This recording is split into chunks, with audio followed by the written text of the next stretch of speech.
Blog Talk Radio. Boa noite, meus amigos. Estamos aqui de volta com o True Outspeak. Como vem acontecendo em toda a semana, nós temos aqui uma profusão de materiais que mereceriam atenção diferenciada. Mas vamos começar aqui fazendo um breve comentário sobre esse artigo do Renato Janine Ribeiro, Razão e Sensibilidade, que saiu na Folha de 18 de fevereiro. Aí ele diz que está chocado com este crime que aconteceu para um menino, João Hélio, e diz assim: se não defendo a pena de morte contra os assassinos, é apenas porque acho que é pouco. Não pare de pensar que deveriam ter uma morte hedionda, como a que infligiram ao pobre menino. Imagina os suplícios medievais, aqueles cuja arte consistia em prolongar ao máximo o sofrimento e em retardar a morte. Todo o discurso que conhecem, que em larga medida sustenta sobre o Estado não dever se igualar ao criminoso, não dever matar pessoas, não dever impor sentenças cruéis nem tortura, tudo isso entra em xeque para mim diante do dado bruto que é o assassinato impiedoso. O senhor Renato Janine Ribeiro, como toda a USP, tem uma longa história, tá certo, de esforços para amarrar a mão das autoridades e deixar os criminosos fazerem o que quiserem. A USP se empenhou nisso. O Renato Janine Ribeiro, ele é tão contra a ordem, lei e justiça, que ele achava até injusto e imoral você proibir que um cachorro mijasse no sofá. Ele tem tanto amor, assim, vamos dizer, a expressão anárquica dos desejos humanos e animais, que ele era contra você, por exemplo, você montar num cavalo, é uma coisa horrível, você atrelar um burro numa carroça. Quanto a esse negócio de burro, eu admito que ele é parte interessada. A defesa dos burros, evidentemente, ele está argumentando pro domo sua, como diziam os latinos, está argumentando pelos seus. Agora, o negócio do cachorro me impressionou muito. Agora, depois de ter pregado durante anos o liberou geral até para os cachorros, ele repentinamente ficou chocado e descobriu que o crime existe. E na hora de denunciar o crime, ele já aproveita, tá certo, para jogar um veneninho em cima da pobre Inquisição, dizendo que a arte dos torturadores medievais era prolongar ao máximo o sofrimento, retardar a morte. E, bom, não cabe nem discutir isso, porque no Brasil você não pode tentar restaurar uma verdade histórica, porque as pessoas só raciocinam em termos de tomar partido. Se você diz, olha, a Inquisição não fazia isto, daí o outro diz, não, você é um partidário da Inquisição, você quer a volta da Inquisição. É assim que o brasileiro raciocina, porque foi ensinado a raciocinar assim por professores como esse Renato Janine Ribeiro e outros tantos da USP. Mas o fato é que a tortura era um uso disseminado até a época do advento da Inquisição, e a Inquisição foi a primeira entidade que tomou alguma providência para limitar aquilo. Então, vamos dizer, o torturado não podia sofrer mutilação, nem derramamento de sangue, e só podia ser torturado uma única vez. Então, como é esse negócio de retardar a morte? Não é isso? Aí, por exemplo, essa semana aparece essa senhora Dilma Rousseff dizendo que foi torturada ininterruptamente durante 22 dias. Eu tenho certeza que isso é mentira, porque a mulher mente até a respeito da história dela. Diz que participou da guerrilha, da luta armada. Ela nunca participou de luta armada nenhuma. Ela era terrorista de gabinete. E se mente a respeito do que ela mesma fez, por que não vai mentir a respeito do que os outros fizeram com ela? Então eu não acredito na história de ser torturada durante 22 dias. Mas o fato é que, em qualquer, vamos dizer, dos governos que torturam pessoas, ninguém tem esse limite de um dia, nem 2 dias. Vai até enquanto o sujeito aguentar. Quer dizer, esse negócio de retardar a morte, isso é uma coisa moderna, isso não é da Inquisição, não. Isso é uma das conquistas da civilização, das luzes, não é isso? Mas esse Renato Janine Ribeiro, quer dizer, a posição dele contra a pena de morte sempre foi errada, porque ele diz que o Estado não deve se igualar ao criminoso. Olha, examine a coisa objetivamente. Você ser contra a pena de morte é você decretar que nenhuma penalidade será tão grave quanto o delito. Quer dizer, se existe o crime de homicídio, se os homicidas podem matar, mas nós não podemos matá-los, nós só podemos botar na cadeia e sustentá-los com o nosso dinheiro durante 20, 30, 40 anos, então ele jamais sofrerá uma penalidade vamos dizer, tão grave quanto o delito que ele cometeu.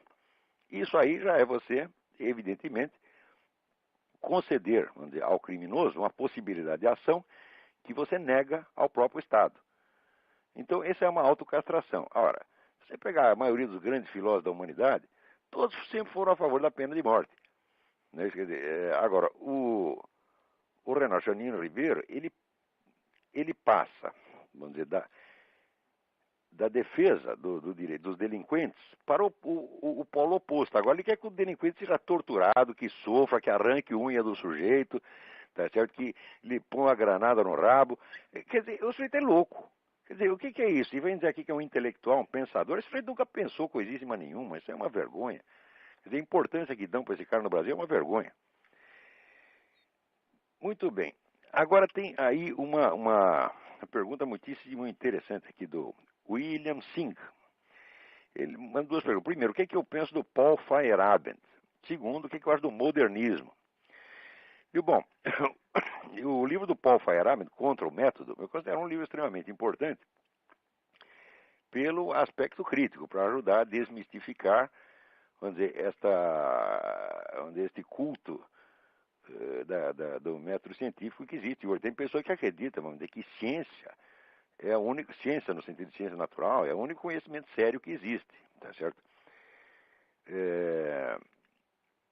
E que tudo mais são apenas expressões do sentimento e da fé. Eu acabei de ter na internet uma discussão com um sujeito desse. Esse tal de Rodrigo Constantino. Ele realmente acredita que só existe duas coisas, ciência de um lado e fé do outro. Ciência é o que segue o método Karl Popper. Né? E o resto é tudo mais, é fé irracional, e fundamentalismo, e fanatismo, etc, etc. Você tem muita gente que pensa assim.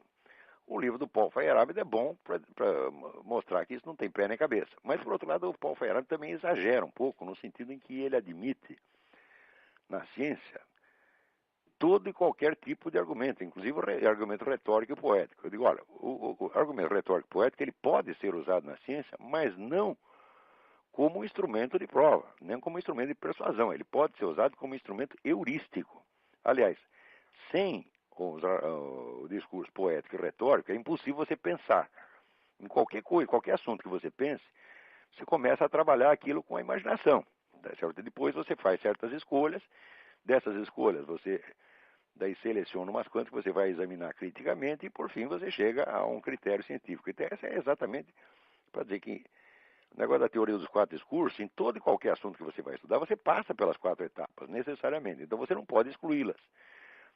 Se você excluir o argumento poético e retórico, a sua mente fica paralisada. Mas isso não quer dizer que eles possam ser usados legitimamente na ciência como instrumentos de prova e persuasão, apenas como instrumento heurístico. Heurística é a arte de ter ideias, é a arte da descoberta. Quer dizer, aliás, o pensamento do argumento poético, ele existe para isso. Já dizia a Suzanne K. Langer, essa grande filósofa americana, dizia que o símbolo é uma matriz de intelecções, quer dizer, através do discurso poético, você tem uma sucessão de intuições e daí delas você vai selecionar as que, com o devido exame, se mostrem mais consistentes. Agora, se você paralisar o discurso poético, acabou a imaginação, portanto, não tem intelecção nenhuma. Nesse sentido, o Paul Feyerabend está certo. Agora, ele está errado ao admitir o discurso poético e retórico dentro do corpo da demonstração científica. Isso eu acho um exagero. De qualquer modo, é um livro extremamente importante, esse livro Contra o Método.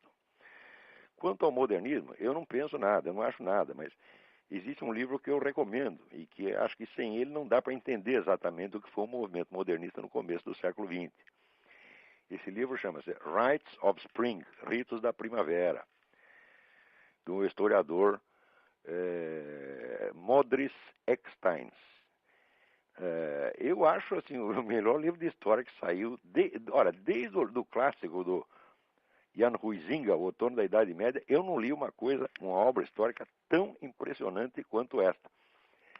Impressionante, vamos dizer, pelo volume de informações que ele consegue articular e pela profundidade da interpretação que faz dos documentos. E ali ele mostra, vamos dizer, primeiro, que o livro é sobre a Primeira Guerra Mundial, ele mostra que o que estava em jogo ali era de fato a revolta modernista, encarnada sobretudo pelos alemães, contra uma concepção mais conservadora da ordem europeia, representada no caso pela Inglaterra e a França.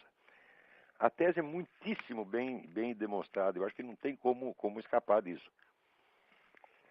Então a Alemanha, no caso, aparecia como o grande difusor, vamos dizer, da rebelião modernista, né, e irracionalista, seria o caso da rebelião romântica, tá certo? Que é um aspecto da Revolução que voltaria a aparecer depois nos anos 60. Né? Isso aí encaixa muito bem numa tese mais geral que eu tenho, que é a da unidade do movimento revolucionário. Desde que surge o movimento revolucionário, ele começa a surgir com aquelas seitas messiânicas no século XIV, mas ele se perfila como uma unidade autoconsciente a partir do iluminismo. Eu digo unidade autoconsciente porque cada geração de revolucionários se refere conscientemente à sua antecessora e vamos dizer, se reconhece como participante de uma tradição histórica. Então, é possível você traçar a história do movimento revolucionário desde o iluminismo até hoje apenas na base da autorreferência que os autores revolucionários fazem. Quer dizer, não é uma interpretação que eu estou dando, é a própria autoimagem do movimento revolucionário que eu estou expondo. E existe uma característica histórica recorrente que é a seguinte: quando a camada mais recente da ideologia revolucionária começa a falhar, começa a fazer água, começa a se desmoralizar, automaticamente uma das camadas anteriores é trazida à tona de novo para revigorar o espírito revolucionário declinante. Um exemplo que eu dei num artigo recente foi justamente esse, que quando teve o relatório Khrushchev em 1956, desmoralizando o establishment soviético, então o que aconteceu? Houve uma crise de credibilidade no marxismo. Automaticamente surge a nova esquerda nos Estados Unidos, que trazia uma forte inspiração, vamos dizer, irracionalista romântica. Tá certo? Com o negócio das drogas, liberação sexual, feminismo, gay, etc.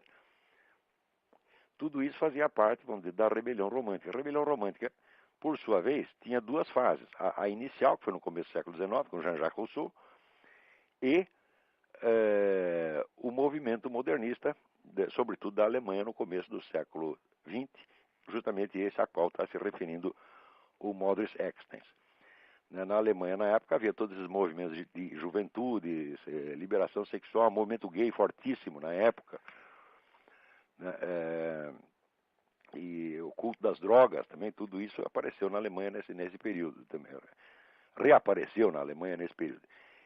E quando reaparece novamente, nos anos 60, é justamente para revigorar com essa substância romântica o corpo declinante da Revolução Mundial. Funcionou. Mais recentemente, após a queda da União Soviética, aparece de novo, vamos dizer, um estado de espírito negativo entre os líderes revolucionários, estado de espírito do qual dá testemunho esta carta das Farc, enviada à 13ª reunião do Foro de São Paulo, né? E ali a gente vê que logo após este choque que foi a queda da União Soviética, aparece o quê? Aparece um neo-iluminismo. Quer dizer, o iluminismo como primeira camada histórica do movimento revolucionário, ele reaparece agora para enxertar novas forças no corpo da Revolução Mundial. Então, de repente, reaparece de novo um monte de neo-iluministas, né? O Renan Chanini Ribeiro, aliás, é um deles. O outro aí é o Sérgio Paulo Rouanet. Mas isso apareceu no mundo inteiro. Todo mundo, de repente, retira do túmulo, né, as múmias, velhas múmias, Voltaire, Diderot, né? Aquele bando de charlatães miseráveis do iluminismo, né? Mentirosos até a demência, e que já estavam, de certo modo, dentro da história do movimento revolucionário, eram considerados superados. Marx os considerava apenas antecessores burgueses dele mesmo. Então, estavam aparentemente enterrados. Mas quando o corpo da revolução fraqueja, você puxa essas camadas anteriores para revigorar. E numa dessas aparece justamente o modernismo, tal como o estuda o Modris Eckstein. Não deixem de ler esse livro, é uma obra-prima, chama-se Rites of Spring, Ritos da Primavera. Muito bem, vamos ver o que mais. Aqui é a carta do Carlos A. Júnior. O senhor já foi comunista. Que acontecimento serviu para precipitar aquele estalo e fazer com que o senhor chegasse à conclusão que o comunismo não era a saída? Muito bem. Essa é uma história muito complicada, mas o primeiro sinal de que aquilo não prestava, eu obtive já praticamente no primeiro mês, né, de participação no Partido Comunista. Note bem que dentro do partido eu era peixe pequeno, eu era o que eles chamavam tarefeiro. Tarefeiro é o sujeito que só obedece ordem e não discute, né? Mas acontece que o próprio sujeito que me cooptou para entrar no partido, o sujeito me cooptou, nós entramos, havia uma base comunista ali na Folha de São Paulo, nós tínhamos nossas reuniões, nossas atividades, mas logo em seguida aparece um sujeito muito sinistro do comitê estadual, dizendo o seguinte, olha, o companheiro fulano de tal, ele arrumou uma amante que nós temos razões para suspeitar que seja agente do DOPS. Então, nós temos que isolá-lo durante algum tempo, enquanto nós investigamos esse negócio. E simplesmente delegou 3 voluntários, entre os quais este que vos fala, para localizar um lugar onde depositar o sujeito. Em suma, era quase um cárcere privado, né?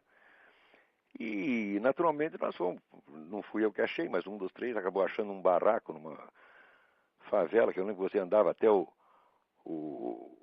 zoológico de São Paulo, depois andava mais outro tanto e mais outro tanto.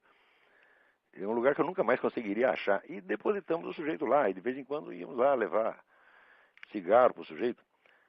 Eu sei que passou um tempo, né, daí eu fui desligado dessa missão e esqueci o assunto.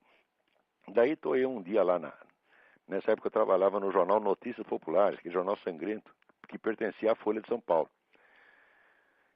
E estou eu lá sentadinho e escuto 2 companheiros do partido, um dizendo para o outro assim, sabe quem estava aí na portaria? Aquele filho da puta do fulano de tal, que era justamente aquele que me havia convidado para entrar no partido. Nós não deixamos nem entrar no edifício. Em suma, o sujeito, por uma suspeita que ela jamais se confirmou, ele tinha sido excluído não somente do partido, mas excluído da profissão. Passa mais um tempo, estou eu lá tomando um cafezinho num bar na frente da Folha de São Paulo, e entra o sujeito magro, barbudo, esfarrapado, um verdadeiro mendigo. E vem falar comigo. E eu, como bom militante, leal ao partido, virei as costas, o cara não quis nem conversar com ele. Foi uma semana depois que eu comecei a pensar, falei, olha, não só eu sou um filho da puta, mas todos esses são filhos da puta. Quer dizer, isso aqui é um ambiente de uma moralidade baixíssima, no fundo, tão ou mais repressivo do que aquela ditadura que ele condena. E eles vivem se queixando de que são excluídos e são, como é que se diz, escorraçados da sociedade, mas eles fazem isso com uma técnica e fazem com uma satisfação sádica enorme. Esse foi o episódio que me botou a cabeça para funcionar. Mas mesmo assim, eu sou muito burro. Eu levei muitos anos ainda para tirar a conclusão, porque mesmo depois que eu me afastei do partido, eu estava envolvido naquela atmosfera esquerdista que domina a imprensa, dominava já naquela época. A imprensa inteirinha era esquerdista. Havia ainda naquela época articulistas de direita, importante. Eu me lembro, por exemplo, do Lenildo Tabosa Pessoa, que trabalhava no Jornal da Tarde. Ele escrevia uns artigos muito bons no Jornal da Tarde. E eu me lembro que o Lenildo era odiado pela redação inteira, pelo simples fato de ser direitista. O único direitista que não era odiado, que eu me lembro, era o Carlinhos Brickman, que era um sujeito gordo, tamanho de uma porta na altura e na largura.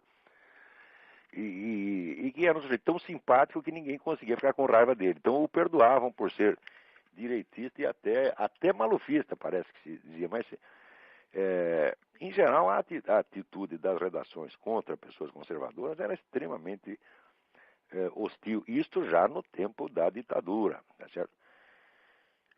Então a gente, envolvido nessa atmosfera de esquerdismo geral, ainda levei muitos anos para chegar às conclusões. Acho que foi só uns 5 ou 6 anos depois desse episódio que eu decidi que estava na hora de começar a ler livros direitistas, porque até então eu tinha me intoxicado do manual de marxismo-leninismo da Academia de Ciências da União Soviética, das obras do Caio Prado Júnior, né, das obras do Georg Lukács,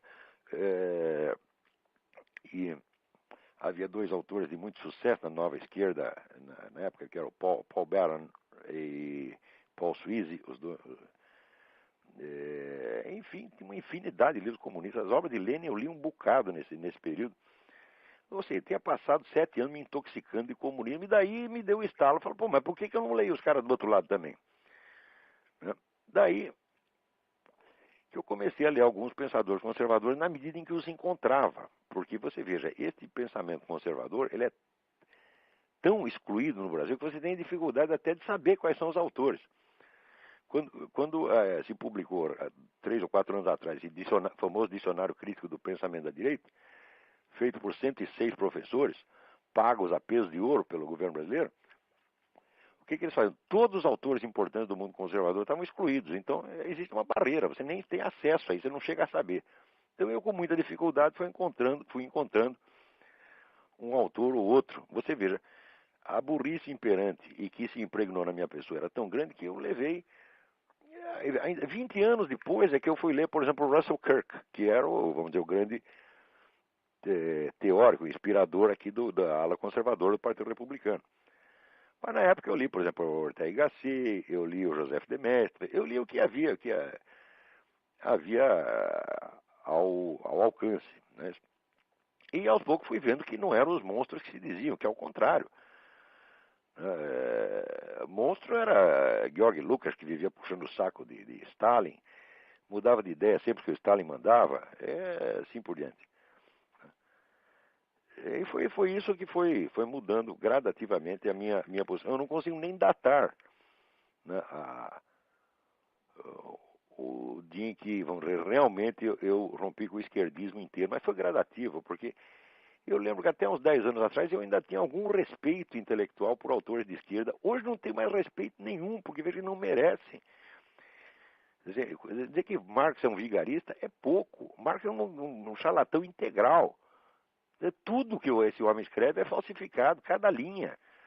Quanto mais você estuda, mais você vê isso. Agora, no começo, é difícil você perceber isso por causa da autoridade, do prestígio imenso que tem.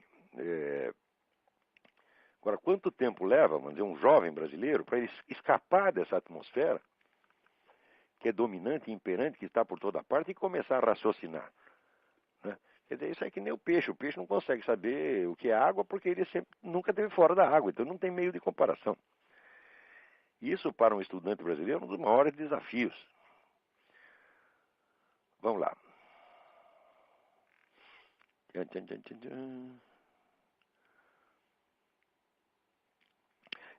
Aqui, essa é muito interessante. Adriano Dal Bosco. O senhor impressiona pela sua capacidade de citar e comentar livros, sendo que muitas vezes o senhor não só cita o nome do autor, óbvio, como também puxa a frase de lá de dentro. Outro dia, se não me falha a memória, o senhor disse que um estudante sério deveria ler pelo menos 87 livros por ano. Não lembro se o número é exatamente esse. Não é exatamente 87, é mais ou menos 80. Ao que parece, o senhor se sente tranquilo ao recomendar isso, porque habitualmente supera essa marca. Supero mesmo. Sendo assim, gostaria que o senhor pudesse nos ensinar um pouco sobre o seu método de estudo. O senhor faz leitura dinâmica, faz anotações em fichas, utiliza um banco de dados no computador? Não. O que eu descobri é o seguinte, é que se você tem uma biblioteca e ela está, vamos dizer, organizada por assunto, note bem, não é organização geral. Você tem que fazer uma organização de acordo com as suas áreas de interesse ou com aquilo que você está pesquisando. Então, eu separo meus livros, não pelos rótulos gerais dos assuntos, mas pelos tópicos que eu estou estudando. Por exemplo, eu tenho uma estante inteira só de anticristianismo. Tenho outra estante a respeito, vamos dizer, dessa transição da Idade Média para o mundo moderno, onde eu localizei ali o fenômeno da paralaxe cognitiva. Então, tenho uma estante de paralaxe cognitiva. E os livros que não estão sendo usados, então, são classificados pelos assuntos, vamos dizer, estereotípicos, né? História da filosofia, religião, etc, etc. Mas o que mais interessa é a organização funcional em torno dos pontos em estudo. Se você tem isso, você não precisa fazer ficha coisa nenhuma, porque a biblioteca já é ficha, pô. Quer dizer, você usa a própria biblioteca como fichário, tá certo? Bastando você ter, vamos dizer, assinalado nos livros os pontos que lhe interessam. Quer dizer, isso é um hábito tão antigo que eu simplesmente não consigo ler sem um lápis na mão. Eu, se tiro o meu lápis, eu fico analfabeto. Né? Eu realmente não consigo mesmo, fico absolutamente desesperado. Né? Às vezes, quando eu ia viajar, estava no ônibus, percebi, esqueci o lápis, falei, pronto, fudeu. Agora não vou conseguir ler o livro, né? Então, assim, você vai anotando só os tópicos que te interessam. Não rabisque livro inteiro, não, você tá entendendo? Porque senão você vai se confundir. Você tem que marcar só os pontos que interessam. Né? Então, eu tenho muito livro aqui que eu vou lá com lápis, leio par, que não interessa nada. Lá no meio tem um pedacinho marcado. Esse pedacinho entra nos meus arquivos. Então, essa é a primeira coisa. E segundo, não faça leitura dinâmica, não. Leia devagar, não tenha pressa. Aí, devagar também é pressa, tá entendendo? Porque senão isso aí vai dar com muita pressa, dá ejaculação precoce, tá entendendo? Não é isso que você tem que fazer, você tem que ler para entender, tá certo? E não creia que você entendeu a página se você não é capaz de expô-la com suas próprias palavras. Quer dizer, por exemplo, pessoal, recomendo quando você aprende uma língua estrangeira que você passe a raciocinar nela. Eu não faço isso de maneira alguma. Tudo que eu leio em inglês, francês, italiano, espanhol, até um pouquinho de alemão. Eu leio alemão com muita dificuldade, mas leio. Tudo isso eu traduzo mentalmente. Por quê? Para ter a certeza de que eu apreendi a ideia. Entendeu? Então, quer dizer, eu vou devagar. Agora, o devagar também é pressa. Tá entendeu? Se você vai com interesse de ler, também você não pode esquecer aquela recomendação do Antonin Saint-Exupéry no livro A Vida Intelectual, que ele diz que existem vários níveis de leitura, tá certo? Existe a leitura formativa, a leitura informativa, quer dizer, a leitura de inspiração e a leitura de divertimento. Então, quer dizer, em geral, eu estou com alguns livros que são centrais para o que eu estou estudando nesse momento, e esse livro eu não me incomodo de levar 1 ano, 2 anos para lê-lo. E em volta, quando eu canso disso, eu vou lendo outras coisas mais rapidamente, pelo menos para me informar sobre o que são os livros. Se algum dia eu precisar voltar a eles, eu volto. Por exemplo, eu estou aqui no livro The Ecumenic Age, a Era Ecumênica, do Eric Fögling. Eu acho que eu estou com esse livro, já é o segundo exemplar que eu tenho do mesmo livro.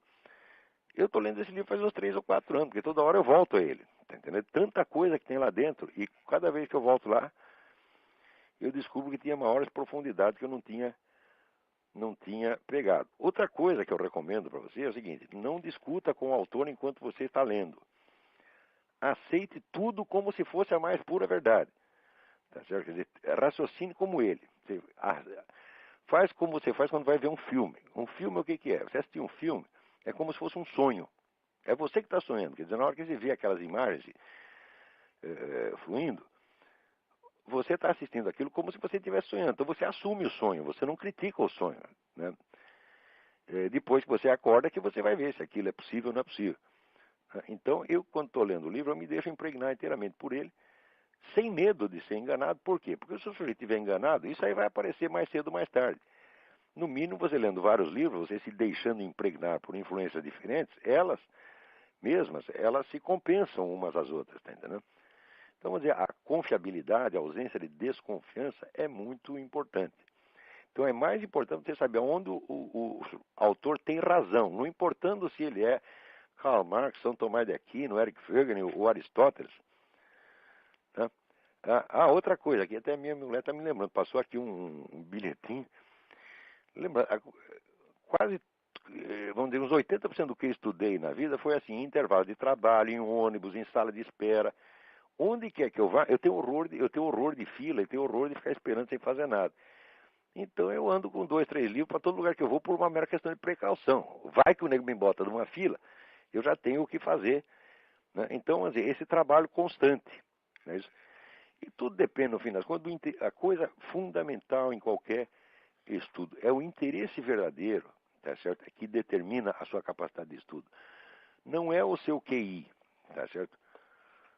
O meu QI, pelos testes, ele não é baixo, ele é, pelos testes, 147. Mas é inferior ao da Madonna, como você pode perceber, tá certo? Mas eu tenho a impressão que esse QI aumentou, porque eu, quando era moleque, eu era muito burro.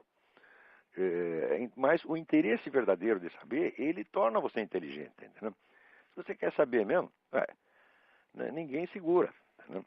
Então, sempre o interesse. Outra coisa, não estude coisas só por obrigação exterior, fuja disso, né?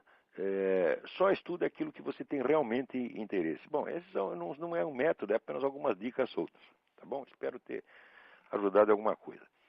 Agora, o Lúcio pergunta aqui: o senhor nos poderia fornecer uma análise crítica da filosofia de Ayn Rand? Não, uma análise crítica completa eu não posso, tá certo? Porque eu só li 2 livros dela. Um romance, que é aquele The Fountainhead. Não, perdão. O que eu li foi o Atlas Shrugged e vi o filme da Fountainhead e li um livro que foi publicado no Brasil, A Virtude do Egoísmo. Então eu tenho alguma ideia da filosofia da Ayn Rand, não posso fazer uma análise crítica, mas posso assegurar uma coisa para você. Filosoficamente aquilo não tem a mínima importância. Mesmo porque o centro da filosofia dela é a ideia do egoísmo em contraposição ao altruísmo. Ora, egoísmo e altruísmo não são conceitos filosoficamente sustentáveis, porque eles são, vamos dizer, apenas aspectos abstratos que estão presentes em toda e qualquer ação. Tá certo? Por exemplo, se você perguntar quando Jesus Cristo se deixou crucificar para salvar a humanidade, né, ele foi altruísta ou egoísta? Aparentemente foi altruísta, porque está sacrificando pelos outros. Mas acontece que esses outros, né, ele sendo realmente o Logos encarnado, ele sendo Deus, então essa humanidade pertence a ele. Então, vamos dizer, ele estava cuidando das suas propriedades. Então, vamos dizer, esses 2 elementos, egoísmo e altruísmo, não são separáveis em nenhuma ação. Eles são distinguíveis mentalmente. Quer dizer, a velha distinção, vamos dizer, escolástica, entre o distinto e o separado. Existem vários níveis de distinção. Existe a distinção que está na própria coisa. Por exemplo, uma pessoa é distinta e separada de outra. Tá certo? Mas, por exemplo, o indivíduo tomado enquanto ele próprio e enquanto membro de uma família são aspectos distintos, mas que estão na mesma pessoa. Então, o egoísmo e o altruísmo não são nomes de condutas. Não existe conduta altruísta e não existe conduta egoísta. Existem aspectos egoístas e altruístas distinguíveis, mas não separáveis materialmente. Então, se a mulher não sabe nem isso, eu digo, mas que raio de filósofo é esse? Ainda diz que é discípulo de Aristóteles, quando não sabe nem mesmo a técnica aristotélica das distinções. Em segundo lugar, na medida que faz uma ética baseada no egoísmo, o que ele está querendo? Ele está querendo aliviar, né, esse pessoal que ganha dinheiro, pessoal empresário que ganha dinheiro, eles são muito acusados pelos outros de ser egoístas. Eles não podem ser egoístas, porque é impossível um sujeito ganhar dinheiro só para si. Será que ele não dá nem um pouco de dinheiro para a mulher dele, para os filhos dele, para os empregados dele? Isso é impossível. Então qualquer nego que se esforce para ganhar dinheiro, pelo simples fato dele fazer isso, ele beneficia pessoas em volta, mesmo que não queira. Mas quando o camarada começa a ganhar dinheiro, os outros acusam de ser egoísta. Então a Ayn Rand inventou uma técnica psicológica para aliviar a culpa desse sujeito. Então isso aí é apenas uma psicologia prática para o uso de empresários culpados. Chamar isso de uma ética é de uma presunção absurda. Não tem ética nenhuma ali. Uma outra coisa que me chamou a atenção na história do Fountainhead, que eu não li, eu assisti apenas a versão com Gary Cooper, é que é a história de um arquiteto gênio que quer fazer umas casas diferentes que contrastem com o estilo admitido, o estilo acadêmico, por assim dizer. Então ele alega, e a Ayn Rand, a autora da história, evidentemente toma partido dele, que um edifício tem que ter personalidade, um edifício é uma individualidade, etc, etc. Daí eu pensava, mas será que esse animal não percebe que não é só o edifício que precisa ter personalidade, precisa ter estilo, mas a cidade também tem que ter? Né? E que se você começa, vamos dizer, a romper o estilo da cidade só para fazer uma coisa diferente, bonitinha, individualizada, você arrebenta com a estética das cidades. Quando você olha uma cidade como São Paulo, por exemplo, cada edifício é uma coisa totalmente diferente, nada combina com nada.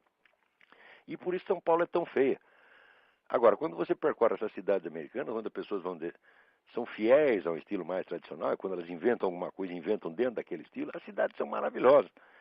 Né? E em Rand, eu digo, olha, como é que a pessoa se mete a escrever a história de um arquiteto, né, e não sabe nem isto, que não é só o edifício que tem uma unidade formal, mas as cidades também têm. Em suma, eu acho essa mulher uma cretina. Depois eu li aquele depoimento do Murray Rothbard, que a mulher não era só uma filósofa, era uma espécie de chefe de escola, tinha uma seita com anátemas, expulsões, condenações, ela decidia até com quem os caras deviam casar ou não deviam casar. Quer dizer, aí entra, como diria o falecido Stanislau Ponte Preta, no perigoso reino campo da galhofa, tá entendendo?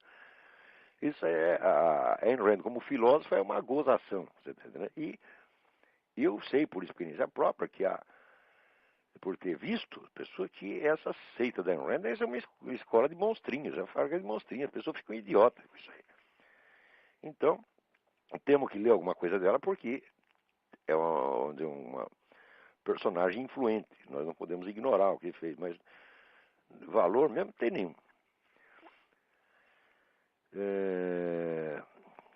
Vamos lá. Professor Antônio Carlos de Oliveira. Se o caro professor tivesse algum tempo disponível, eu gostaria que me respondesse a seguinte pergunta suscitada devido a essa polêmica aberta com o Rodrigo Constantino, a religião como inimigo da liberdade. Será que o Todo-Poderoso seria capaz, por exemplo, de criar uma pedra que de tão incomensurável nem ele próprio seria capaz de levantar? Então, evidentemente, ele diz que isso seria uma limitação de Deus. As duas coisas seriam uma limitação de Deus. Se ele pudesse inventar a pedra que ele não pudesse carregar, estaria limitado. E se ele não pudesse inventar essa pedra, também estaria limitado, então não seria onipotente. Bom, isso aí, Antônio Carlos, está resolvido isso aí há pelo menos 800 anos. Né, que a unidade de Deus exige que ele não se multiplique, ele não pode fazer outro Deus igual a ele. Tá certo? E também a impossibilidade lógica intrínseca não é uma limitação. Né? Quando você diz que Deus não pode inventar outro Deus maior que ele mesmo, tá certo? Isso não é uma limitação, isso é a própria definição. Tá, então, aliás, tem a famosa frase de Santo Tomás de Aquino: Deus não pode abolir a lógica, tá certo? Por quê? Porque a lógica é uma expressão da unidade do real. Presta atenção.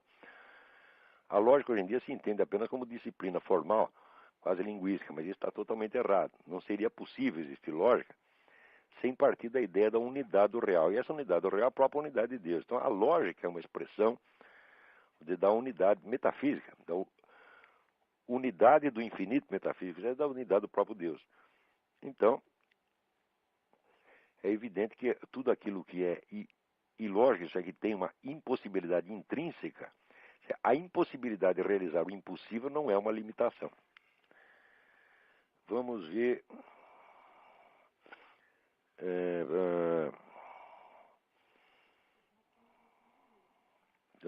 Tem gente aqui esperando para falar. Vamos ver. Alô? Quem está na linha? Alô? Alô, quem está na Alô, linha? Olavo? Eu. Alô? Alô, tá ouvindo? Olavo? Tô ouvindo. Quem é? Aqui é o Davi de Belo Horizonte de novo. Tudo bem? Tudo bem. Aqui, ó, nesse programa passado, eu queria desculpar porque eu acabei falando um bocado. Dessa vez eu vou falar muito menos. Eu tenho duas perguntas. Diga. O senhor disse que, eu lembro do sexto podcast que o senhor fez com o Yuri, o senhor falou que estava estudando o fenômeno da paralaxe cognitiva, inclusive historicamente. Eu queria que o senhor desse uma geral no que o senhor já conseguiu descobrir. Nossa, mas é tanta coisa, rapaz.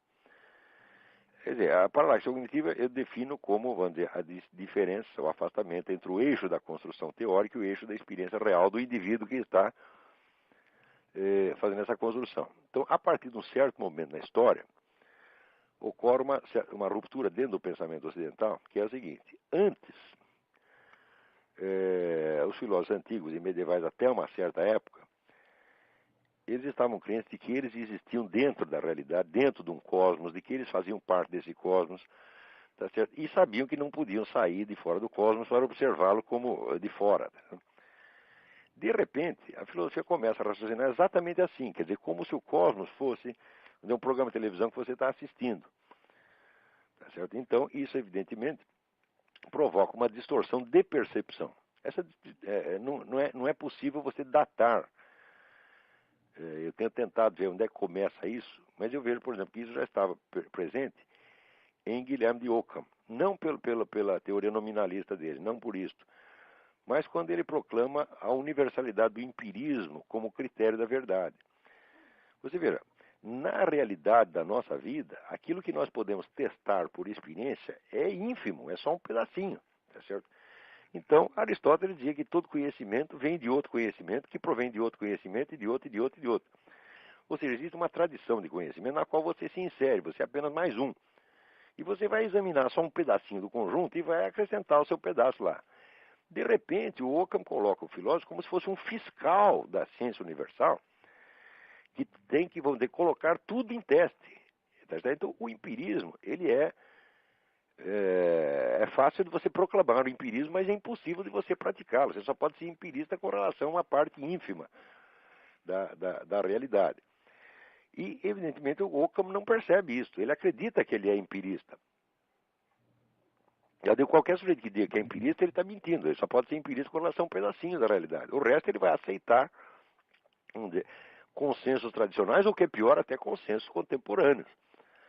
Tá certo? Então, nós não podemos. E quando chega com Descartes, ele negócio da dúvida universal, você vê, o indivíduo coloca a dúvida universal, ele coloca o universo entre parênteses e coloca fora como se fosse Deus. Isso é fácil de falar, mas não dá para fazer. Tanto que, nas famosas meditações de filosofia primeira, Descartes diz que ele está fazendo isso, ele diz que ele está colocando em dúvida tudo, mas, entre parênteses, essa dúvida que ele monta está, vamos dizer, incorporada numa multidão de certezas implícitas que ele não percebe. Então, aí você vê que já existe uma diferença entre o que o sujeito está vivendo realmente e o que ele está teorizando. E essa diferença ela vai se aprofundando e se tornando cada vez mais invisível à medida que o tempo passa. Tá certo? E isso vai destruindo a inteligência filosófica no Ocidente. É por isso que você... Só uma parte, isso não é uma questão de malícia, então? O cara não faz isso por mal? Olha, é difícil você dizer isso porque a burrice é uma forma de malícia, né? E a burrice, quando passa num certo limite, ela é pecaminosa, tá entendendo? Quer dizer, você não tem o direito de acreditar em certas coisas porque elas estão abaixo da dignidade humana. Elas estão abaixo, sobretudo, estão abaixo do patamar de conhecimento já alcançado pelas gerações anteriores. Quer dizer, eu noto nesta coisa do empirismo de Guilherme de Ockham uma cegueira, um escotoma, como tem uma mancha no olho, o cara não enxerga um pedaço, entendeu? Eu não posso dizer que seja uma coisa moralmente inócua. Está entendendo? Porque pecar, todos nós podemos pecar, pecamos incessantemente, mas você não pode pecar contra o Espírito Santo. Entendeu? Quer dizer, uma obstinação contra a verdade é um pecado contra o Espírito Santo. A gente tem que ser dócil à verdade. Não a verdade do que nós pensamos, porque o que nós pensamos é nada. Nós temos que ser dócil à verdade do universo que nos cerca e dentro do qual nós estamos. Ora, qualquer sujeito, vamos dizer, tem a obrigação de saber que ele está dentro do universo, que ele está dentro do cosmos e que ele não é uma divindade que pode se colocar fora do todo e julgá-lo. Está entendendo? Você não pode se colocar, mesmo que você pudesse se colocar, vamos dizer, fora do cosmos físico, você estaria dentro da infinitude metafísica. Já dizia o apóstolo São Paulo, nele vivemos, nos movemos e somos. Nós estamos dentro de Deus, nós somos possibilidades internas do próprio Deus. E jamais conseguiremos sair disto. Agora, se você isola um pedaço e acredita que aquilo é a realidade e que você está observando de fora, então, em primeiro lugar, você está maluco. Tá certo? Em segundo lugar, você está criando um mundo à sua imagem e semelhança. Quer dizer, é um delírio. É um tipo de delírio. Não é isso? Por exemplo, essas pessoas que fazem uma filosofia sobre a meta da história. Eu digo, como a meta da história? Depois de alcançar a meta da história, a história vai acabar? Quer dizer, você sabe o dia que vai acabar a história? Nenhum de nós sabe. Nós estamos dentro de um fluxo de conhecimento que nós não sabemos exatamente como começou e muito menos sabemos quando vai terminar. Portanto, nenhum de nós pode falar do sentido integral da história. Só podemos falar de sentidos parciais dentro de uma civilização, dentro de uma sociedade. O sentido global da história é absolutamente inapreensível. Não faz sentido isto. Como diria Rock Balboa, né? Como é? Como diria o Rock Balboa, it's not over until it's over, né? Exatamente. Não. Agora, quando é que vai acabar? Essa é a pergunta. Se você não sabe quando vai acabar, você não sabe qual é o sentido. Porque uma vez que um determinado sentido se realizou, a história continua e aparece outro, e outro, e outro, e outro, e outro. É isso. Essas pessoas que vamos dizer, aparecem com teorias universalmente explicativas. Agora acham que a teoria de evolução explica não somente a variedade das espécies animais, mas explica todas as formas de cultura, a história humana inteira. Isso é uma bobagem. Uhum. Quer dizer, a proposta já é imbecil por si mesma. Quer dizer, e é claro que a investigação empírica da história comprovará que tudo isso é falso. Não que esse aspecto não exista. Ele existe, mas ele está dentro de 1000 outros. Então, aí começa a haver uma espécie de guerra da inteligência humana contra a complexidade do real. Você tá entendendo? Então, o homem perde aquela docilidade ao real, que é tão característica dos filósofos antigos, de Aristóteles, próprio São Tomás de Aquino, tá entendendo? Que sempre que as coisas desmentem o que ele está dizendo, ele aceita. Quer dizer, a realidade tem autoridade sobre a filosofia dele, né? Sim. Bom, a minha segunda pergunta e última eu ouvi alguém falando que o senhor seria gnóstico, mas agora que eu vi algumas coisas recentes, isso não parece ser verdade. A minha resposta, gnóstico é a puta que eu pariu. Ponto final. Assim, não o senhor pode, então, com isso. o senhor pode me dizer, então, por onde que passa essa história de gnosticismo e agnosticismo? É um negócio meio estranho isso. Quer dizer, quem começou com isso foi a história do Orlando Fedeli, mas o Orlando Fedeli não bate bem os pinos, eu cansei de discutir com ele. Eu comecei a discutir a sério, levei o homem a sério que me parecia um homem honesto, né? Então, honesto ele até é, mas o raciocínio do cara é tão infernalmente circular que eu acabei vendo que eu estava dentro de um fenômeno psicótico e discutir com um cara desse não tem fim. Você tá entendendo? Então, o objetivo ali não é científico, quer dizer, você tem certas tomadas de posição doutrinais, quer dizer, a interpretação que ele faz de certo ponto como é que se diz? É uma interpretação doutrinal, dogmática, e, portanto, não está aberto à variedade dos fenômenos. Então não adianta discutir. Agora, não estou comparando Orlando Fedeli com o Rodrigo Constantino, pelo amor de Deus, o Orlando Fedeli é um homem de cultura. Né? Sim. E dentro das limitações psicológicas dele é perfeitamente respeitável. E é cristão, cara, sério. Né? Espero que ele vá para o céu. Agora, o Rodrigo Constantino não é que ele vai para o inferno, ele nunca vai sair da privada, pô. Não, tudo bem, então, Olavo. Que eu vou desligar. Deixa eu ver se tem mais alguém aí. Obrigado. Alô? Olavo? Eu? É o Luiz Gamboge, aqui de Minas Gerais. Oi, tudo bem? Tudo bem? Tudo bom. No programa passado estava falando da inveja, né? Aham. Aí estava falando que a inveja no Brasil parece que é norma, né? Nossa, é a cultura da inveja. Aí vem a pergunta seguinte: a inveja, ela só prejudica por uma espécie de conspiração? Ou tem algum fenômeno... Não, o grande problema da inveja é o seguinte, é que a inveja afasta o invejoso dos bens que ele deseja. Porque ele tem inveja, porque ele sente que aqueles bens não serão acessíveis a ele jamais. E quanto mais ele inveja, mais ele não é que nem o sujeito que tem cobiça. Cobiça é quando você quer um negócio para você e você luta para obtê-lo, mesmo que seja por meios ilícitos. Mas o invejoso não luta para obter os bens, ele luta para destruir quem os tem. Mas quando ele destrói o sujeito que tem, ele destrói os bens junto, então ele nunca tem, está sempre insatisfeito. Mas as pessoas em geral têm a seguinte dúvida: essa destruição seria por uma certa assim, boicote ou seria um fenômeno paranormal? Assim, o tal do olho gordo. Não, olha, existe, veja, eu não sei se é o olho gordo propriamente dito, mas eu sei que tem um elemento que é importante, que é o medo do olho gordo. O medo do olho gordo torna as pessoas vulneráveis. Você tem medo de que o outro olhe feio para ele, tá certo? Então ele se torna, vamos dizer, ele aceita a opinião de um grupo que pode estar errado, só porque ele tem medo de ser medo do mal olhado. Quem escreveu coisas maravilhosas sobre isso foi o Jack Wheeler. Jack Wheeler é um aventureiro que tem aqui nos Estados Unidos, né? Que era um caçador de tigre, alpinista, etc, etc. E é um sábio, tá certo? A única coisa que eu discordo dele é que ele é antitabagista fanático, mas é um grande sujeito, eu gosto muito dele. E ele escreveu uma série de artigos, vamos dizer, explicando a fragilidade do pessoal conservador, direitista, liberal, etc, etc, pelo medo do olho gordo. Eles têm medo que o pessoal da esquerda olhe, né, faça cara feia para eles.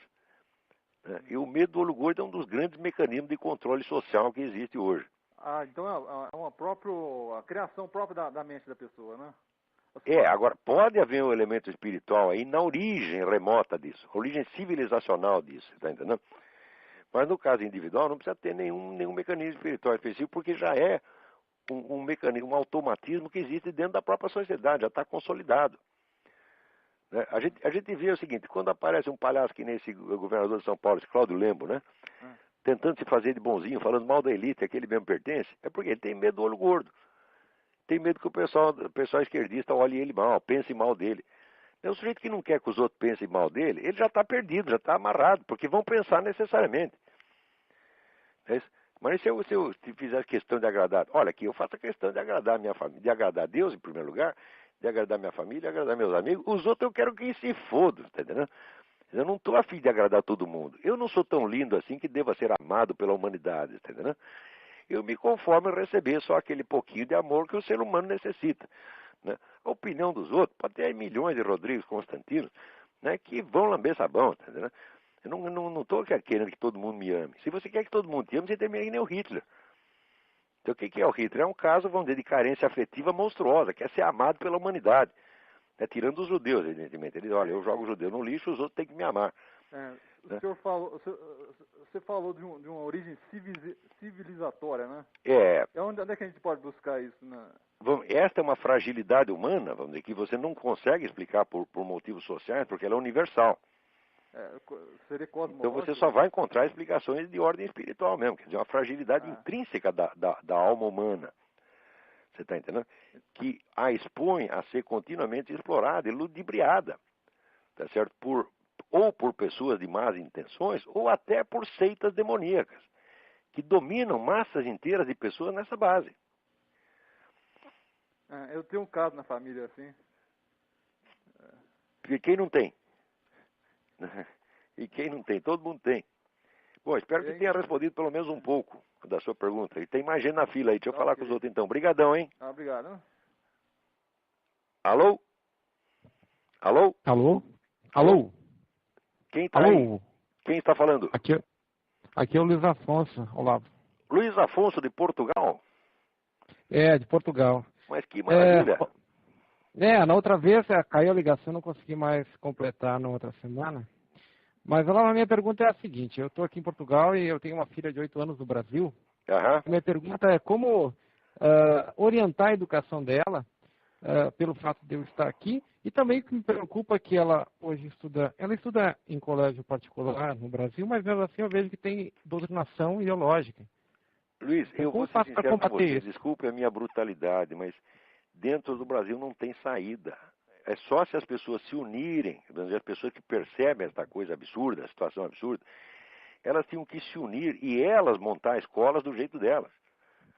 Tá entendendo? Enquanto não tiver a coragem de fazer isso, não vai dar. Quer dizer, uma criança sozinha, dentro de uma escola que tem 1.000, 2.000, 3.000 alunos, ela está absolutamente indefesa. Nós precisamos nos unir para dar um ambiente melhor para essas pessoas. Porque, veja, eu sempre tive a sorte que eu trabalho em casa. Então eu sou uma influência constante em cima das minhas crianças, tá entendendo? Mas a maior parte das pessoas não tem isso. Então o sujeito vai sair para trabalhar, você vai ficar, se você trabalha 8 horas, você vai ficar pelo menos 10 fora de casa, você está entendendo?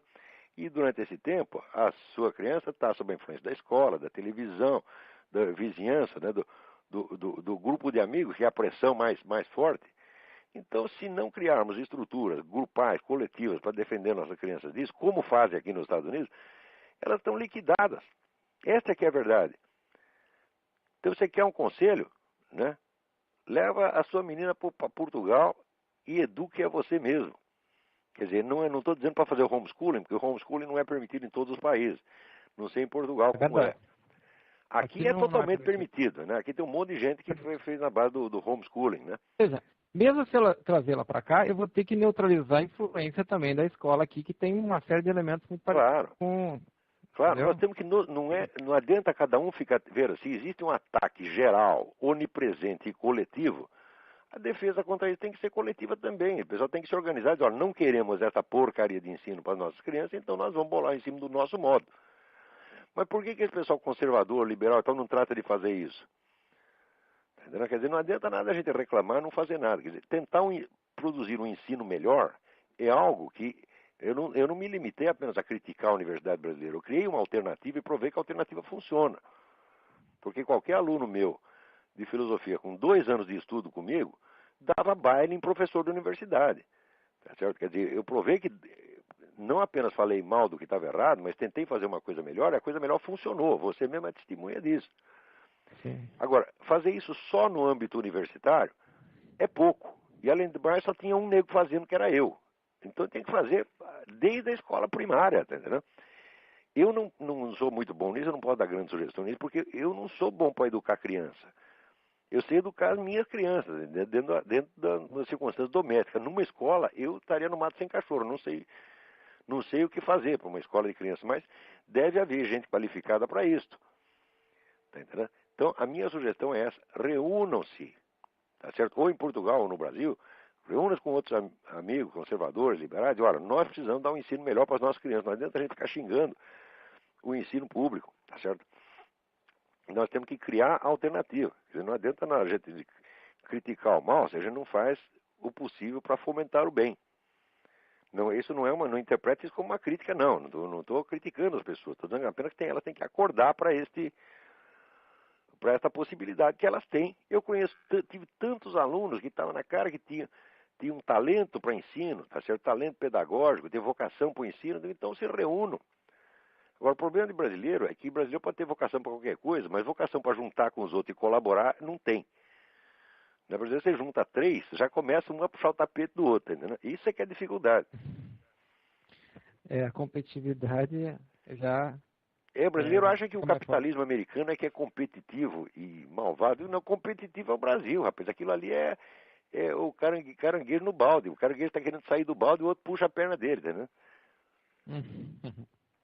Então, fica aí a minha sugestão. Essa questão da educação das crianças é gravíssima, mas não há solução na esfera individual, a não ser que aconteça isso que aconteceu para mim. Eu trabalho em casa há mais de 20 anos.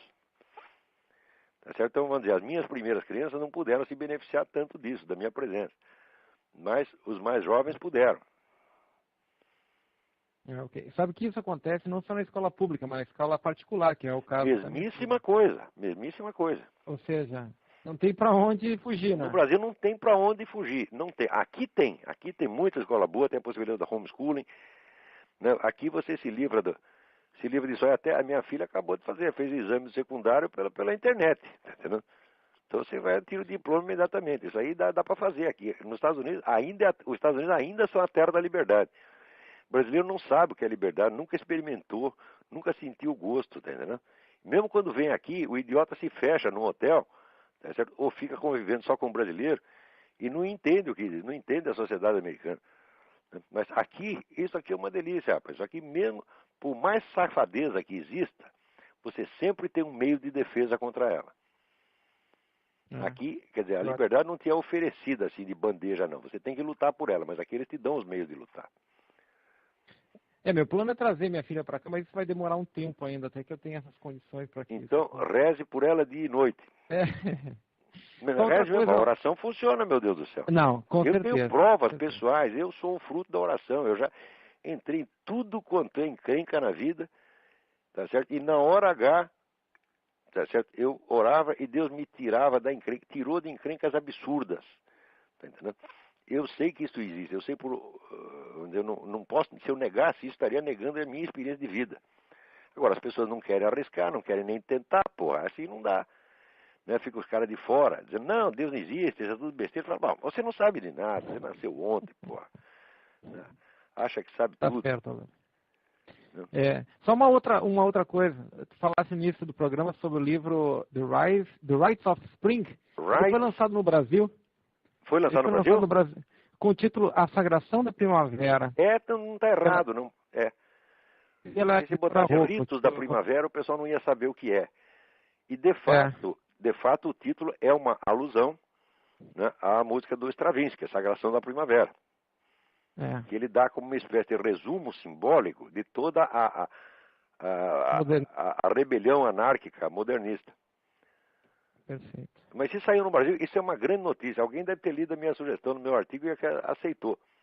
Eu sou um entusiasta desse livro. Eu acho os 2 melhores livros de história do século XX, O Outono da Idade Média, de Jan Huizinga, e Rites of Spring, de Modris Ekstein.